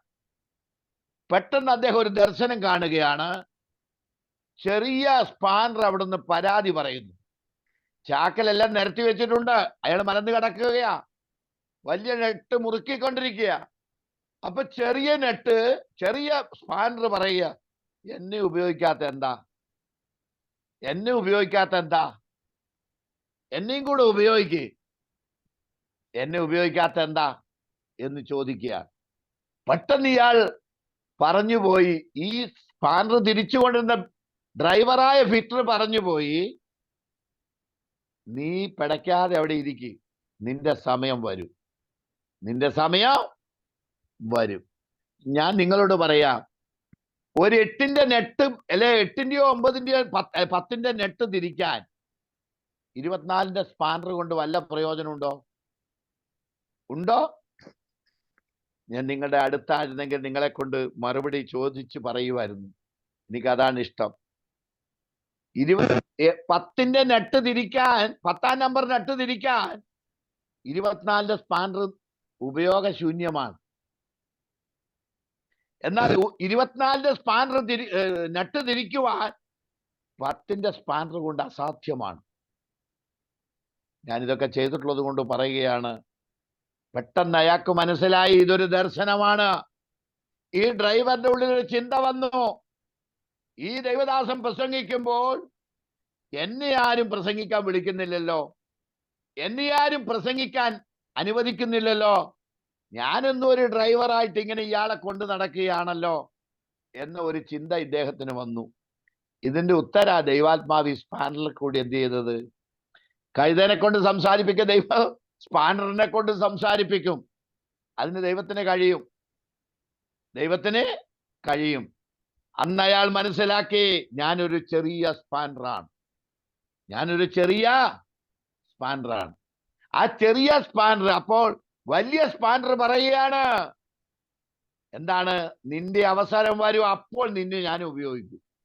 നിന്നെ ആ പെട്രു പറയുന്നതായി തോന്നിയതിന്റെ കാര്യം ദൈവത്തിന്റെ ഒരു ദർശനമായിരുന്നു. പ്രിയ ദൈവ പൈതലേ, ആ വാക്യം എന്താണ്? അവണ്ണം നിങ്ങളും കൽപ്പിച്ചതൊക്കെയും ചെയ്ത ശേഷം, ഒരു കാര്യമല്ല, 2 കാര്യമല്ല, 10 കാര്യമല്ല, 100 കാര്യമല്ല, നിങ്ങളോട് കൽപ്പിച്ചതൊക്കെയും ചെയ്തതിന് ശേഷം എല്ലാം ചെയ്യുക, സാമർത്ഥ്യത്തോടെ ചെയ്യുക, ബുദ്ധിയോടെ ചെയ്യുക, പരിജ്ഞാനത്തോടെ ചെയ്യുക. യജമാനന്റെ ദാസനാണ് നാം എന്ന് കണ്ട് ചെയ്യുക. പക്ഷേ എന്നാൽ ചെയ്യേണ്ടത് ഞങ്ങൾ പ്രയോജനമില്ലാത്ത ദാസന്മാർ, ചെയ്യേണ്ടതേ ചെയ്തിട്ടുള്ളൂ എന്ന് നിങ്ങളും പറയും. ഇത് ഈ ഒരു ദാസന് മാത്രം ബാധകമല്ല. ഞങ്ങൾ എന്നാ പറഞ്ഞിരിക്കുന്ന, ഞാനല്ല, ഞങ്ങൾ നിങ്ങളോട് കൽപ്പിച്ചൊക്കെയും ചെയ്ത ശേഷം ഞങ്ങൾ ചെയ്യേണ്ടത് ചെയ്തിട്ടുള്ളൂ എന്ന് നിങ്ങളും പറയും. പ്രിയമുള്ളവരെ, ഒരു മനുഷ്യായുസ് ദൈവം തന്നിട്ടുണ്ടെങ്കിൽ ആ മനുഷ്യായുസിൽ ക്രിസ്തുവിനായി എന്തെല്ലാം ചെയ്യേണ്ടി വന്നാലും, പൗലോസ് പറഞ്ഞ പോലെ അവന്റെ കഷ്ടാനുഭവങ്ങളിൽ കുറവായുള്ളത് സഭയാകുന്ന ശരീരത്തിനു വേണ്ടി എന്റെ ജഡത്തിൽ തീർക്കേണ്ടി വന്നാൽ അതിനുവേണ്ടി എന്ത് ത്യാഗവും എന്ത് കഷ്ടവും. അതുകൊണ്ടാണ് 1 കുറയാ 40 അടി 5 വട്ടം കൊണ്ടിട്ടും, കപ്പൽ ക്ഷേത്രപ്പെട്ടിട്ടും, കാട്ടിലെ ആപത്ത്, കടലിലെ ആപത്ത്, കള്ള സഹോദരന്മാരുടെ ആപത്ത്, ഉറക്കളപ്പ്, പൈതാഹം, പട്ടിണി, നഗ്നത, വിശപ്പ്, മധ്യപൂർവേഷ്യയുടെ തണുപ്പ് അനുഭവിച്ചവനെ അറിയാവോ? ഇതെല്ലാം സഹിച്ചിട്ടാണ് പറയുന്നത്, പല പ്രാവശ്യം കോലിനാൽ അടികൊണ്ടു, ശരീരം മുഴുവനും വ്രണമായിരുന്നു. എന്നിട്ടാ പറയുന്നത്, ഫിലിപ്പിയിൽ സന്തോഷിപ്പേൻ, സന്തോഷിപ്പേൻ, ക്രിസ്തു യേശുവിൽ സന്തോഷിപ്പേൻ എന്ന് ഞാൻ നിങ്ങളോട് വീണ്ടും പറയുന്നു. ഇന്ന് അനേകരുടെ മുഖം വാടിയിരിക്കുകയാ. കാരണം എന്താ? മറ്റേ സഹോദരൻ മാനിച്ചില്ല, മറ്റേ സഹോദരൻ അംഗീകരിച്ചില്ല, മറ്റേ സഹോദരൻ പ്രശംസിച്ചില്ല, മറ്റേ സഹോദരൻ പ്രതിഫലം തന്നില്ല, മറ്റേ സഹോദരൻ അല്ലെ ആരും എന്നെ മാനിക്കുന്നില്ല, ആരും എന്നെ ബഹുമാനിക്കുന്നില്ല. ഈയിടെ എന്നോട് അമ്മച്ചി പറഞ്ഞു, എൻ്റെ മോൻ പിന്മാറ്റത്തിൽ പോയത്, വണ്ടി ഇടിച്ചു മരിച്ചു, എൻ്റെ മോൻ പിന്മാറ്റത്തിൽ പോയത്, മോളെ ഭർത്താവ് പിന്മാറ്റത്തിൽ പോയത്, പാസ്റ്റർമാർ അവനെ എന്ത് ചെയ്തില്ല, ഉപയോഗിച്ചില്ല. ഓ, ഭയങ്കര കഷ്ടമായി പോയി. പാസ്റ്റർമാർ അവനെ എന്ത് ചെയ്തില്ല എന്ന് വെച്ചാൽ പ്രസംഗിക്കാൻ അനുവദിച്ചില്ല എന്നർത്ഥം. അതുകൊണ്ട് അവൻ പിന്മാറിപ്പോയി. തുമ്മിയാ തെറിക്കുന്ന മൂക്കാണെങ്കിൽ ചുമ്മാ തെറിച്ചു പോട്ടെ എന്നൊരു ചൊല്ലുണ്ട് ലോകത്തിൽ. ഞാൻ നിങ്ങളോട് പറയട്ടെ, നിന്നെ ഉപയോഗിക്കേണ്ട സമയത്ത് ഉപയോഗിക്കും. നീ ഏത് തരത്തിലുള്ള വ്യക്തിയാണോ, നിനക്ക് ഭാഗമായ ഒരു ഇടമുണ്ട്, ഒരു സ്ഥലമുണ്ട്, ഒരു വ്യവസ്ഥയുണ്ട്, ഒരു സാഹചര്യമുണ്ട്. ഞങ്ങൾ ചെയ്യേണ്ടതേ ചെയ്തിട്ടുള്ളൂ. ഞങ്ങൾ അർഹതയില്ലാത്ത ദാസന്മാർ. നമുക്കാരും നന്ദി പറയേണ്ട സഹോദര, നമുക്കാർക്കും നന്ദി പറയണ്ട, നമ്മളെ ആരും അംഗീകരിക്കണ്ട. ചിലർ പറഞ്ഞു നമ്മളെ ആരും അംഗീകരിക്കുന്നില്ല, ചിലർ പറഞ്ഞു ഞാൻ പറയുന്ന ആരും കേൾക്കുന്നില്ല, ചിലർ പറയുന്നത് വീട്ടുകാരെന്നെ അംഗീകരിക്കുന്നില്ല, നാട്ടുകാരെ അംഗീകരിക്കുന്നില്ല, ചിലർ പറയുന്നത് കുടുംബ അവകാശം തരുന്നില്ല, ചിലർ പറയുന്നത് എനിക്ക് വീട്ടുകാരെന്നെ പടിയടച്ച് പിണ്ടം വെച്ചു. യേശുക്രിസ്തുവിനെ വിശ്വസിച്ചതിന്റെ പേരിൽ ഇങ്ങനെ ഒരാൾ പറഞ്ഞപ്പോൾ ഞാൻ അയാളോട് പറഞ്ഞെന്താണെന്നറിയാം? എൻ്റെ സ്നേഹിത, ഞാൻ പൊട്ടിച്ചിരിച്ചു. എൻ്റെ പെങ്ങൾ എനിക്കൊരു അയാൾ കുത്തിയിരുന്ന് കരയുക, എൻ്റെ പെങ്ങൾ എനിക്കൊരു കത്തെഴുതി നിന്നെ പടിയടച്ച് പിണ്ടം വെച്ചു, അതുകൊണ്ട് ഇനി നീ ഇങ്ങോട്ട് വരണ്ട.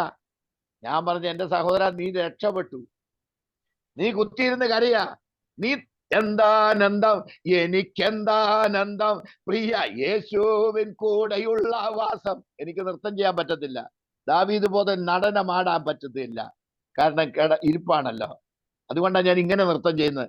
എന്താനന്ദം, എനിക്കെന്താനന്ദം, പ്രിയ യേശുവിൻ കൂടെയുള്ള വാസം, ചിന്താതീതം അതു മനോഹരം, എന്തു സന്തോഷമാം പുതുജീവിതം. നിങ്ങൾക്കറിയോ, ആ നാട്ടുകാരും വീട്ടുകാരും ബന്ധുക്കളൊക്കെ ഉപേക്ഷിച്ചെന്ന് പറഞ്ഞാൽ എനിക്ക് ഒത്തിരി സന്തോഷമാണ്. കാരണം എന്താ അറിയോ, എനിക്ക് സ്വതന്ത്രനായി കർത്താവിന്റെ പിന്നാലെ പോകാമല്ലോ. പിന്നാലെ ഒരാൾ കല്യാണം വിളിച്ചില്ലെങ്കിൽ എനിക്ക് ഒരു മനോദുഃഖവും ഇല്ല. ഒരു ബന്ധുക്കൾ എന്നെ അവരുടെ ഫംഗ്ഷന് വിളിച്ചില്ലെങ്കിൽ എനിക്കൊരു ദുഃഖവുമില്ല. എനിക്കൊരു ദുഃഖവും ഇല്ല. കാരണം എന്താ, എൻ്റെ സ്വർഗത്തിലെ ദൈവം എന്നെ കണ്ടു, പേർ ചൊല്ലി വിളിച്ചു. പകുതി മുറിച്ച് മാറ്റിയിട്ടാണെങ്കിലും പോയി പ്രസംഗിക്കുക എന്ന് അക്ഷരാഭ്യാസം, വളഞ്ഞക്ഷരം കൂട്ടി വായിക്കുവാൻ അല്ലാതെ എനിക്കൊന്നും അറിയില്ല സഹോദരങ്ങളെ. ആ എൻ്റെ ജീവിതത്തെ സ്വർഗീയ പിതാവ് തൻ്റെ പുത്രനിൽ എന്നെ വീണ്ടെടുത്ത് അവിടുത്തെ മകനാക്കി തീർത്തെങ്കിൽ എനിക്ക് മറ്റൊന്നും വേണ്ട. എനിക്ക് അംഗീകാരം വേണ്ട, എനിക്ക് ലോകത്തിന്റെ പ്രശംസ വേണ്ട. ആര് കളിയാക്കിയാലും പരിഹസിച്ചാലും നിന്ദിച്ചാലും കുറ്റപ്പെടുത്തിയാലും തരം താഴ്ത്തിയാലും വേദനിപ്പിച്ചാലും എനിക്ക് പരാതിയില്ല. ഞാൻ അതിനു വേണ്ടി കരയാറില്ല.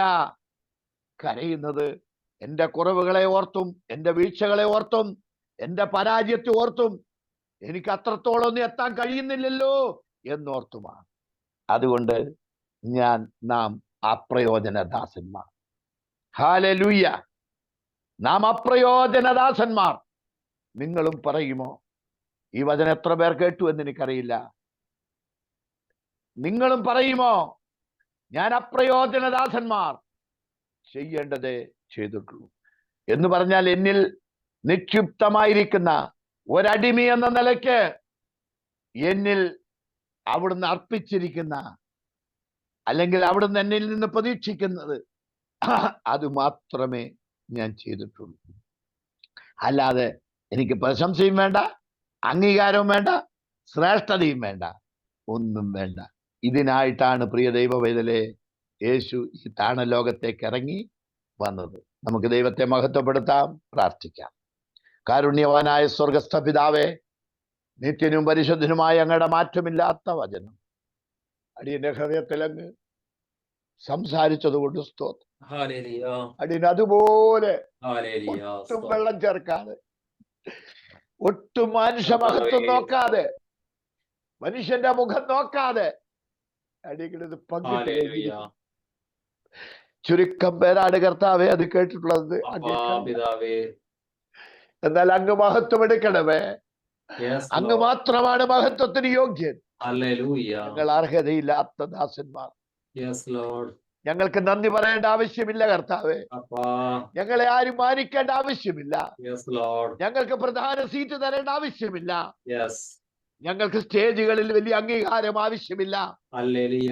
സ്റ്റേജിൽ ഞങ്ങളെ ഇരുത്തേണ്ട ആവശ്യമില്ല. ഞങ്ങളെ ആരെങ്കിലും പ്രശംസിച്ച് സംസാരിക്കേണ്ടതില്ല. ഞങ്ങൾക്ക് മറ്റൊരാളുടെ സർട്ടിഫിക്കറ്റ് വേണ്ട കർത്താവേ. ഞങ്ങൾക്ക് വേണ്ടത് അങ്ങയുടെ ശബ്ദമാണ്. ആ യോഹന്നാൻ എത്ര ഉന്നതനായ ഒരു പ്രവാചകനായിരുന്നു, പക്ഷെ അദ്ദേഹത്തിന് പേരുണ്ടായിരുന്നില്ല. മരുഭൂമിയിൽ വിളിച്ചു പറയുന്ന ശബ്ദം, ഒരു സ്ഥാനമുണ്ടായിരുന്നില്ല. മരുഭൂമിയിൽ വിളിച്ചു പറഞ്ഞ ശബ്ദം, ആ ഏരിയാവിന് ഒരു പേരുണ്ടായിരുന്നില്ല, കുലമഹിമയുണ്ടായിരുന്നില്ല. വേണ്ട, അവിടുത്തെ വചനം വഹിച്ചുകൊണ്ട് പോകുന്ന ചില ഉപകരണങ്ങളും പാത്രങ്ങളുമായി അവിടുന്ന് ഞങ്ങളെ ഒരിക്കലും ഞങ്ങൾ പ്രശംസിക്കരുത്. ഒരിക്കലും ഞങ്ങൾ പ്രശംസിക്കരുത്. ഞങ്ങൾക്ക് ആരുടെയും പ്രശംസയും ആവശ്യമില്ല. അങ്ങാണ് ഞങ്ങൾക്ക് ജീവൻ തന്നത്. അങ്ങാണ് പ്രപഞ്ചത്തെ സൃഷ്ടിച്ചത്. അങ്ങാണ് ഈ അണ്ടകടാഹത്തെ ഉരുവാക്കിയത്. അങ്ങ് വായുവിനെയും വെള്ളത്തെയും, അങ്ങ് ഭക്ഷ്യവസ്തുക്കളെയും സകല ചരാചരങ്ങളെയും ഉരുവാക്കി. കർത്താവേ, ഞങ്ങൾക്കൊന്നും സൃഷ്ടിക്കാൻ കഴിയുകയില്ല. കർത്താവേ, ഞങ്ങൾ മനുഷ്യൻ എന്ന് പറഞ്ഞാൽ ദൈവം സൃഷ്ടിച്ചതിൽ നിന്ന് മറ്റൊരു രൂപമാക്കുന്നവനാണ്. എന്നാൽ ദൈവമോ ഇല്ലായ്മയിൽ നിന്ന് സൃഷ്ടിക്കുന്നവനാണ്. അതുകൊണ്ട് ഒരിക്കലും മനുഷ്യൻ ദൈവമല്ല. എന്നാൽ ദൈവം മനുഷ്യ ജഡമെടുത്ത് ഭൂമിയിൽ വന്ന് ഞങ്ങളുടെ പാപങ്ങളെ ഏറ്റെടുത്ത് ഇതാ ലോകത്തിന്റെ പാപം ചുമക്കുന്ന ദൈവത്തിന്റെ കുഞ്ഞാടേ, അങ്ങ് മഹത്വത്തിന് യോഗ്യൻ, അങ്ങ് ബഹുമാനത്തിന് യോഗ്യൻ. അവിടുന്ന് പുസ്തകം തുറക്കുവാനും മുദ്ര പൊട്ടിക്കുവാനും അർഹൻ. അതെ, പിതാവ് ആ ദൗത്യം അങ്ങേക്ക് നൽകിയിരിക്കൊണ്ട് സ്തോത്രം. ഞാൻ എന്റെ കരങ്ങൾ സകലവും സമർപ്പിക്കുന്നു. കർത്താവെ, അടിയനേക്കാൾ എത്രയോ ശ്രേഷ്ഠതയുള്ള തോമസ് ബ്രദറിനായി സ്തോത്രം. കർത്താവെ, സെബാസ്റ്റ്യൻ ബ്രദറിനായി സ്തോത്രം. കർത്താവെ, ഇത് കേട്ട ഓരോ സഹോദരങ്ങൾക്കായി സ്തോത്രം. നിങ്ങൾ മറ്റൊരുത്തനെ ശ്രേഷ്ഠൻ എന്ന് എണ്ണിക്കൊള്ളുവിൻ. വല്ല ആർദ്രതയുണ്ടെങ്കിൽ, വല്ല മനസ്സരിവുണ്ടെങ്കിൽ, വല്ല ദൈവഹിതവും ഞങ്ങളിലുണ്ടെങ്കിൽ മറ്റൊരുത്തനെ ശ്രേഷ്ഠൻ എണ്ണുവാൻ സർവശക്തിയുള്ള ദൈവമേ ഞങ്ങളെ സഹായിക്കുന്നു. എല്ലാം തിരുമുമ്പാകെ ഫലമേൽപ്പിക്കുന്നു. അടിയൻ ഇന്നിരിക്കുന്ന ഈ ജോയ് സഹോദരന്റെ, ഈ ജ്യേഷ്ഠ സഹോദരന്റെ ഭവനത്തിനായി സ്തോത്രം. കർത്താവെ, അങ്ങയുടെ വലിയ കൃപ അടിയന്റെ മേൽ ഇന്ന് വ്യാപരിക്കുന്ന അടിയൻ കാണുന്നു. അടിയൻ ബലഹീനനായിരിക്കുമ്പോൾ അടിയനെ ശക്തനാക്കുന്ന മഹാദയക്കായി സ്തോത്രം. ഹല്ലേലൂയ. എല്ലാ മാനവും പുകഴ്ചയും സ്തുതികളും ആരാധനയും ബലവും എന്റെ സ്വർഗീയ പിതാവിന് അർപ്പിച്ചുകൊണ്ട് കർത്താവെ അടിയൻ നിർത്തുന്നു. കൃപ കൂടെ ഇരുന്നാട്ടെ. ആമേൻ.